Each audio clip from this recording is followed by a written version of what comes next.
Montrer ses sentiments sans être trop acquise.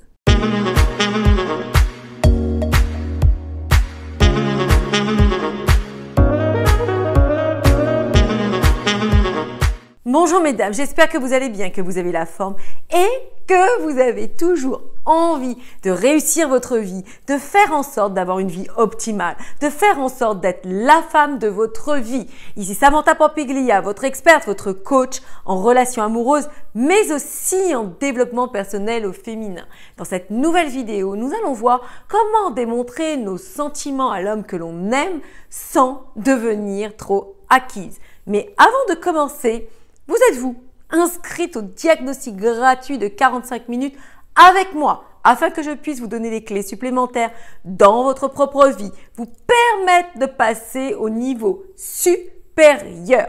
Si ce n'est pas fait, candidatez, c'est gratuit et ça va vous permettre de vous élever, de faire en sorte d'avoir une vision différente pour votre vie. Mais sans plus tarder, commençons. Trop souvent, lorsque l'on aime un homme, eh bien, nous ne raisonnons plus, ou du moins à mauvais escient.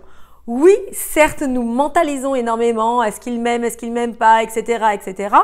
Mais nous n'avons pas cette jugeote, si je puis dire, pour démontrer nos sentiments de manière concrète et de manière à ce qu'ils puissent avoir les bons signaux. Premièrement, soyez naturel.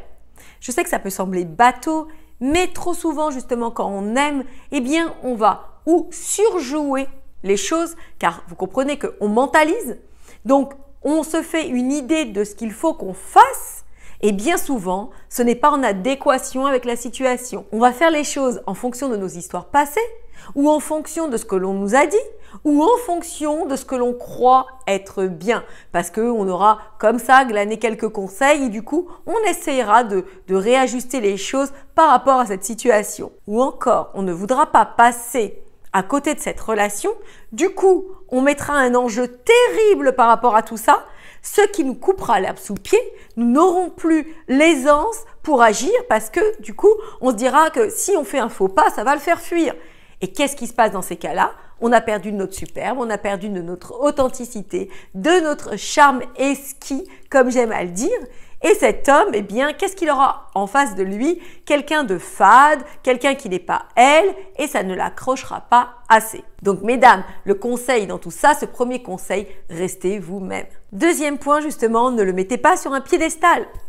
C'est un homme comme tout le monde, qui a ses peurs, ses craintes, ses doutes, qui a eu ses échecs amoureux, et du coup, ne le mettez pas sur un piédestal. Lui aussi cherche l'amour, lui aussi a envie que ça marche. Et troisième point, il faut que vous actiez une chose d'une manière très ferme et définitive et de vous dire que c'est lui, c'est ok, ce n'est pas lui, tant pis.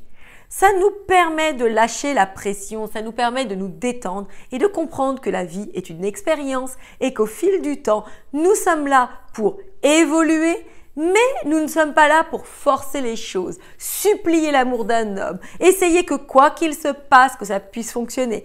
Car lorsque l'on agit comme ça, cela ne fonctionne pas.